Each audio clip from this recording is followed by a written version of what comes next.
One of the Friends' accomplishments is the incredible transformation of a long abandoned wee tea house into a brand spanking new interpretive center. I now call upon Royce Walker, I've got you here as a coordinator of Teahouse committee, to provide us with an exciting update. Thank you, Tricia. Oh, you're I'm welcome. just going to try to get my slides to come up here.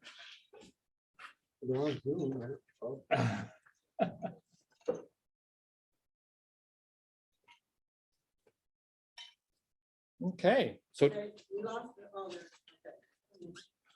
Tricia, I guess, and the board invited me to talk about the tea house transformation, and I never turned down a chance to talk about this. So, so hopefully everybody's heard a little bit about what we're doing, but I guess I'm thinking there's more to the story that I want to share. And I do have notes because I do want to hit on some key points here. So we've got a photo here from 1998 when the tea house was in its former state, as it had been built by John Jenkins, who was running the McNabs Island Ferry, and he built the tea house in about 1983-84. And it was his destination on the island for his ferry business. And he operated it for about 10 years. And his ferry business ended and the tea house closed. And he essentially closed the doors, boarded it up, and walked away. And as Kathy mentioned earlier, it sat vacant for almost 25 years. And we had been thinking about outdoor education as part of what the Friends was going to do from our very earliest days. So we were always thinking about how do we get outdoor education on the island, part of the island, and where do we do that? And we often thought that the tea house was the right spot because of its location in English Gardens and very close to Garrison Pier, which is a main entry point for many visitors to the island. But it took us a long time to get around to that. And we had a lot of time to think about how we wanted to develop this, but it took a long time to get there. And our first task was to get into the building and do a cleanup. And as I say, when John left, he essentially closed the doors and walked away. And the birds and the animals found the building as a shelter. And when we finally got to go in 2014 and begin our cleanup, we had quite a mess to encounter. And well before COVID, we were told that we were going to do the cleanup in suits and boots and gloves and masks. And so we started the task. And it took us a few years to get all the furniture and appliances out of the building and down to the boat and off the island. So this was one of our first attempts at moving some of the big things out. And just as a point of note, there's Ian Smith, who's one of our board members for a number of years. And there's Dan, who's there with us tonight in the audience. So some of the people that have helped, for years, continue to help with the Friends today.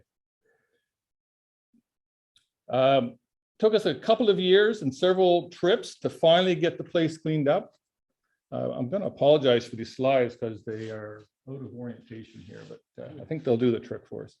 But by 2016, so over 2 years, we finally got all the debris out of the building, cleaned up, and disinfected with a couple of wash downs with spray cans and disinfecting the building before we were allowed to go in without our masks and suits.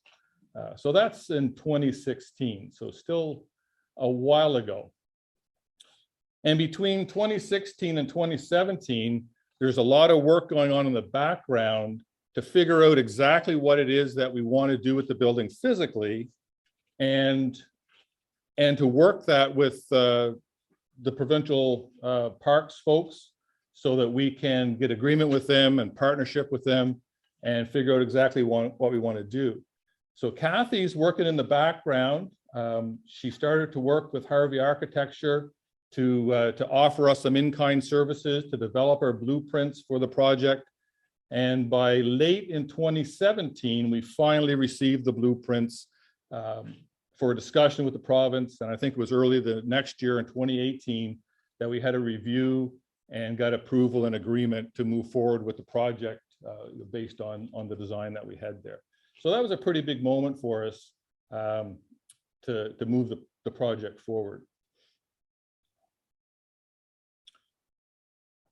Still a year later, in the summer of 2019, Brian Phelan and I started to do a little bit of demolition to get ready for some larger work coming in the fall. So we get back in the building, take out some of the materials that are kind of in our way for our plans, and start to move forward. We find a little bit of problems. This is probably the biggest thing that we found was one rafter holding the roof up and some daylight shining through where the shingles had failed. But overall, the building was in very good shape. And there had been a report done in 2015 that supported that as well, that the building was essentially in good shape. There was a number of things that didn't meet code.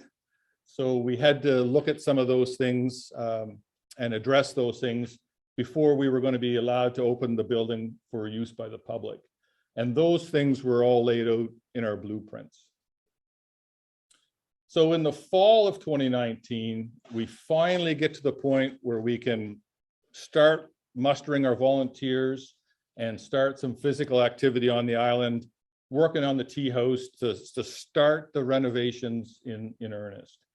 And Kathy mentioned it a minute ago, but the project has been driven by the volunteers.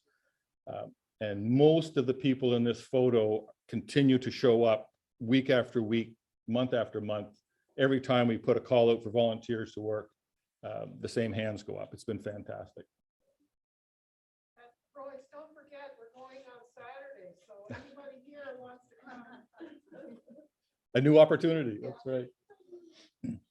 So when you volunteer, like, you got to be careful what you're putting your hand up for, because we're never really sure what we're going to do out there. So so here we are, we're carrying all that stuff up to the Teahouse. Now, for those of you that aren't familiar with it, it's not that far, but it's up a pretty steep hill. So lots of teamwork, lots of cooperation, and lots of smiles. So here's a metal sheeting for the roof that we're carrying up piece by piece. Now, there's a little secret. Later in the day, Lands and Forestry showed up with their tractor and trailer and helped us up the hill with most of it. But nonetheless, our volunteers are always willing to work hard. We'll see some more work in a minute. We also engaged with a number of contractors in 2019 to do the metal roof and install skylights. You can see a skylight going in right there. So Scotia Metal helped us with the project by giving us a discount on the roofing materials. Leverman's Roofing was one of their preferred installers. They came out, worked on the island with us. And that's no small thing for a contractor who's going to send their crews out there where they're going to be less efficient than they could be on some job down the street around the corner. So we really appreciate the work that the contractors did with us on this. Also in 2019, we tackled replacing the windows. Metro Windows and Doors, same kind of partnership with us. They gave us discounts. They sent their crews out to do the install, worked with us on our scheduling and our availability, and they were just, all those companies were super to work with. So by the end of 2019, we have a new roof with skylights and 5 new windows replacing the old wooden windows, which were in pretty bad shape. Our goal was to also do the doors in 2019. Things got complicated with the doors, and they had to follow up the next year. And then COVID. So with all the logistics and challenges of working a project like this on an island to start with, COVID just added a whole new level of complexity. And we ended up losing all of our trips from December of 19 and July of 20 was the first time that the restrictions were loosened enough to let us go back out. So it was kind of a whole new world for us to travel masked and to be masked whenever we were in the tea house or whenever we were working in close proximity. But again, the volunteers, they all stepped up. We figured out how to work together and still stay distant enough to be effective. And we've worked along really well through the pandemic, in my opinion. And we haven't had any real issues over there.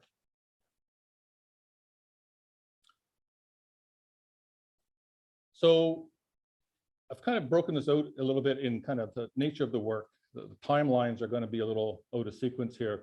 But so in July of 2020, we're back after the doors. So one of the frustrations that I've always had since we started this is the building is boarded up. And when you want to go over there and do work, the first thing you have to do is take the plywood off the windows and doors to start your work. So getting the doors repaired and replaced and functional was a big milestone for us. So it was, I mean, it seems like a small thing, but it's kind of a, it represents, I guess, kind of the use of the building to me. So doors and carpentry. And I mentioned all the deficiencies that had been pointed out in terms of the building construction. And that's really what the carpentry was about, was repairing those deficiencies. So a few photos here of work in the door. We had the previous slide there was Dusan taking the old door and the door frame out. The door is a funny shape. So that was one of the things that caused the delay. With the arch around the top, the door is a little bit short, but we wanted to make sure we had a 36-inch door in the front in terms of access for wheelchairs and strollers and things like that. So hopefully in the future, the island will be more accessible in those respects. There's Brian receiving the keys. The doors are in place. And it's, as I say, a bit of a celebration for us that now we can go over and unlock the door as we would in any building and make our entry in. So the new windows are behind the plywood, but as I say, we always had to cover them up until we get a solution to prevent the vandalism that's so prevalent on the island. And we'll see the solutions coming up. So the fall of 2020. The carpentry is mostly inside the building to resolve these structural deficiencies. And all these jobs were kind of going on at the same time. So we would have, a crew that could work inside, a crew that could work on the doors, somebody that's doing something else, picking up our trash and waste materials and taking that down to the jetty to take off the island and so on. So none of this work is kind of, in a single path. It's all overlaid, and we always have to figure out how we can be most efficient any day that we're there. But you can see the fresh new lumber in place. They had us actually add extra joists in every span of the existing floor. And we had to strengthen up the center beam that runs end to end in the building. The stairs, I'm not sure we saw the stairs. I guess the stairs were a complete mess. And anybody that's gone up and down the stairs can attest to that. They were pretty wobbly. So they had to go. And this ladder is now the access up into the upper floor, which is now just half of the building, and it's a storage loft. So that's a ladder that will be removed in most cases and only put up when we need to access the loft. But lots of work going on inside. Some interesting things that, we had to put fasteners up on the edge of the wall. So very tight, cramped spaces to do our work. And our volunteers figured out solutions to all those problems. And we were able to complete the carpentry repairs late last year. And there's a picture of the loft. So the ladder's coming up here and a handrail and storage on the back side there. So the carpentry was a big milestone for us to get over that required repair before we could even think about opening the tea house to public use. So what do you think this is? Anybody want to throw out what we're doing here today? So in January of 2021, we made a visit. It's the new deck. So we've got finally staked out the deck. And we're thinking hard about what is that deck going to be constructed of. All of our work has to be done by hand. There's no backhoes or machinery over there. So we went through a bit of a recycle on what the deck was going to look like and how it was going to be constructed. So that took us a couple of months in early 21 to work out with the province, with the Parks Division folks. But we got through that. We came up with a solution, and there's the deck being delivered. Some assembly required. So Nova Scotia hemlock delivered my yard in Cole Harbour. And on our days at the Teahouse, we started to dig out for the footings and the beams that are going to support the deck. And I might just want to go back here and just point out these lovely large hemlock beams that are 20 feet long. This is Mike. He's not only a Zoom guy. So we got this big debate going on about how much of these beams weigh each. And I think by the end, every time we talked about them, they got heavier. And I think by the end, they were 1,000 pounds each. Anyway, the lumber arrived in the spring. We're hard at work in June, getting the foundation ready. And the beams are going over on Albert's boat, A&M Sea Charters, one of our great partners. And every beam, 7 beams, 20 feet long, loaded all by hand onto Albert's boat. And of course, they all got to come off at the other end. But hardworking volunteers. Whoop, gave my punchline away. And then of course, we got to carry them. The Teahouse is up the hill, right, Peter? So we were thinking we got to carry these beams up. But there's our friends from Parks Division coming with their tractor and trailer to help us out. So this is Bernie Morrissey. Stuart Ferguson's on the island as well. They bring over extra crew to help us on this particular day. So they've been a great asset and very helpful, very cooperative to help us push this project along. So we were sure glad to see Bernie that day. There we are, loading the beams on. We could take them up 2 at a time. And they finally land at the Teahouse, and we get them inside and store them for to make sure they stay safe. You can see the footings that we've got dug for them there. And so again, moving along a little bit, and this is August. So again, you know, there's people here still finishing up digging the footings for some of the beams at the same time that we're laying beams in place. And we can't see there, but I'm pretty sure we're on the other end of the building working on the windows as well. So so lots of activity and lots of volunteers. So framing up the deck. Just a picture of us loading. I think these are the deck boards finally coming over. I think there was 3 trips of lumber. You can see how much is stacked here on Albert's boat. So, and again, Bernie is there with his trailer to help us. Mike, you're in the foreground again. I know. This is great. And we finally got all the lumber over there, and we're starting to get some deck boards down. Mike's working on his window shutters. We'll see those in a minute. And the deck is taking shape. So late in the year, December of 21, we declare the deck complete. I think this is our last day.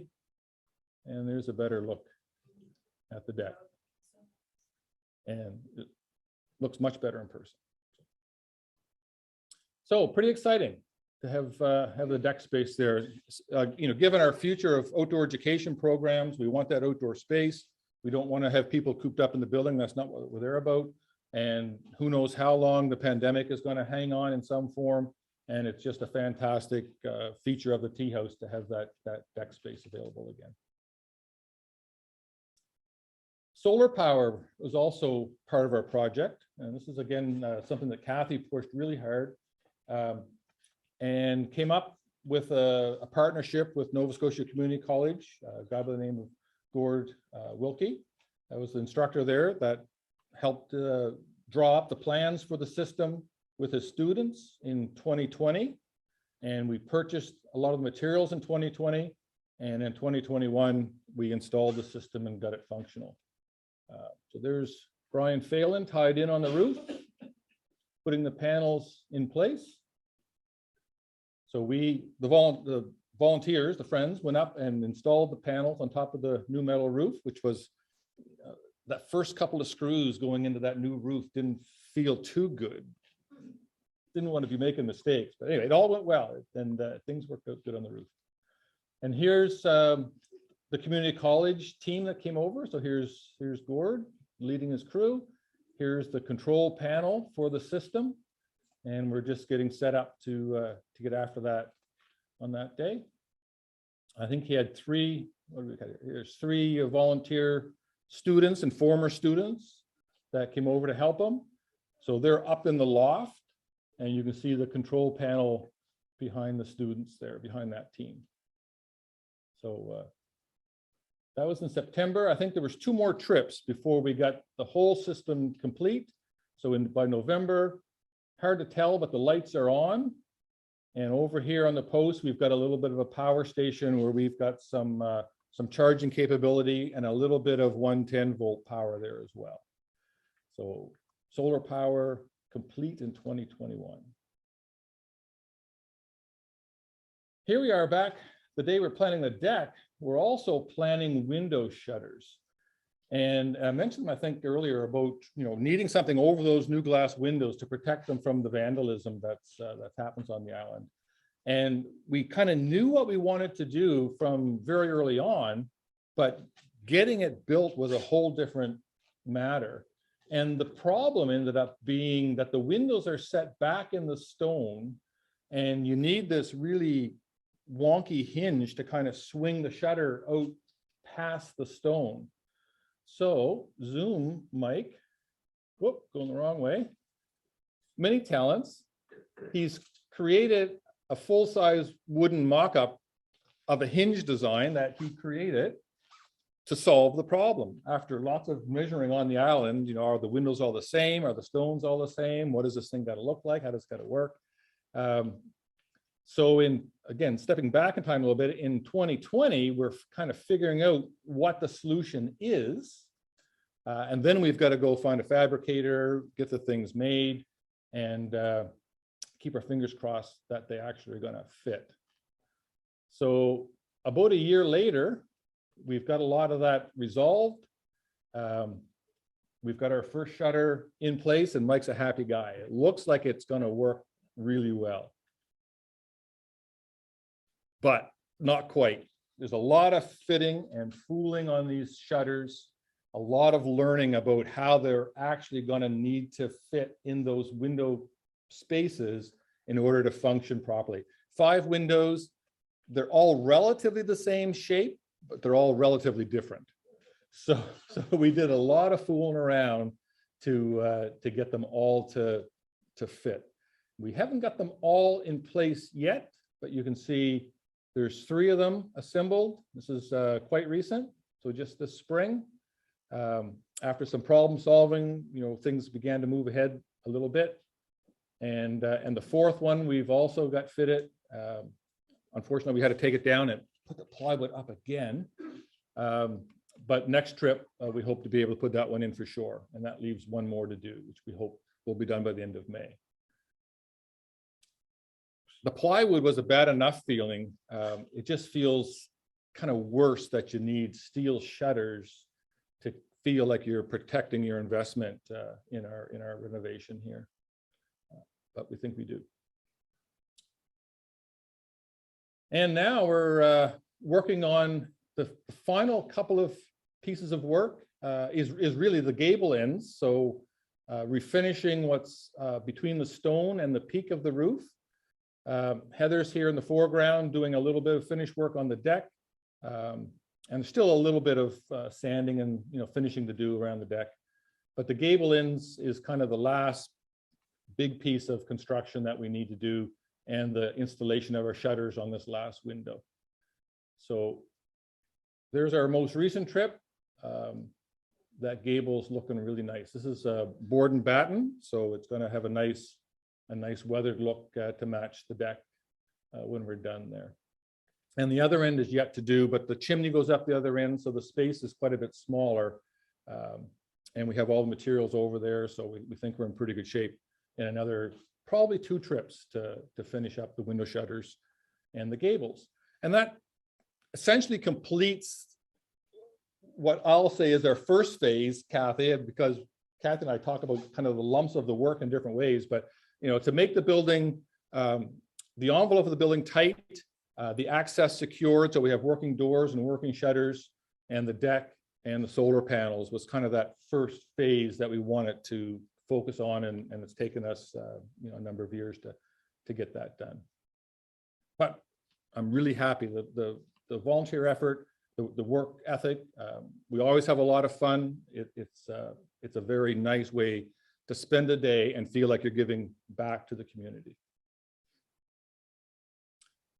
And on our last trip, we installed what I will call our first piece of outdoor education display. And this is, we've called it the hanging art for a number of years.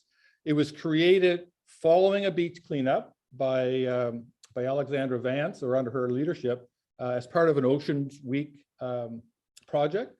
And we used it a number of times in Oceans Week's displays and a couple of other events as well. But it's been mostly stored. So I'm really happy to get it in the Teahouse, where I believe is the proper place for it to be displayed and talked about. So like, what is this stuff? Where did it come from? It ties in directly to the ghost gear conversation. And so anyway, so we finally got it up in the Teahouse, and we're pretty happy. There's Peter's displaying that there for us. And there's the Teahouse, pretty recent photo. So you can see the skylight, the solar panels, the deck, the doors, looking good. What's next? The story doesn't end here, because we're building an outdoor education center. So what I will say first, and I know this slide kind of blends in because it's a lot of masonry, but in 2022, our intention is to progress repairs on the stonework. So here's the fireplace that's inside, and our plan is to refurbish the fireplace and return it to working order, and put a wood burning insert in there that we can heat the building and extend the use of the building, from, I'll say from 3 seasons into 4 seasons or 3.5. There's also a number of places on the outside of the building. This happens to be the chimney, but you can see where the mortar has failed in some spaces. And we want to make sure that we tighten all those up so that the water's not getting in there. And there's a number of places around the windows and doors that need some attention as well. So the stonework in general. And then finally, in the masonry scope, is to replace the concrete portion of the floor with flagstone. And this is the best picture I could find, but you can see a little bit of flagstone here coming in the front door, and a little bit here going out the north end door to the deck. So we've got a little bit of flagstone in place, but we want to replace the concrete, which is failing in a number of places, with flagstone as well. So that's a lot of work, and we haven't got our arms around that yet. But Gordon Mornica, one of our longtime volunteers, is working on that to get that organized. But the real question is, what does outdoor education look like? And I've just thrown together here a bunch of photos of the things that we've done in the past, which I say qualify as outdoor education. So we know where to build from. And now we need to find our partnerships and people that are other organizations that are like-minded, want to protect the environment and interpret nature and share with the community, and figure out how we start to use the building to allow people to get out on the island and explore and learn and share. So we've done, beach cleanups for a long time, for 31 years. We do our tours, and there's bird watching. We do some interpretation now. Here's Mary Ellen in the kiosk as a tour leader on one of our trips. So there's a lot of things that we do that I say are already outdoor education. It's how do we take that to the next level? And a couple of years ago, one of our summer staff, Tinica Well, pulled together a couple of documents that lay a lot of that out for us and give us some concepts and some direction to move that forward. So we're using some of her work and some other ideas to try to pull that together this summer. So we want to start using the building for its intended purpose, not just go work on it. So let's get out there and do some outdoor education. So I'm very excited about that. So anybody that's got ideas about outdoor education, get in touch. We're happy to have a conversation. And that's all I've got. Thank you. You can do that. You can do that. Have you got them there? No, I don't. Okay. So one of our fundraisers for the Teahouse are the greeting cards that are on sale in the other room, which is a local artist that drew an image of the Teahouse and has given us the image. Can you see this, Mike, on the screen? Keep going. So our greeting cards are a fundraiser for the Teahouse. So Kathy's got them for sale on the roof. Questions, comments, thoughts? Okay. Dr.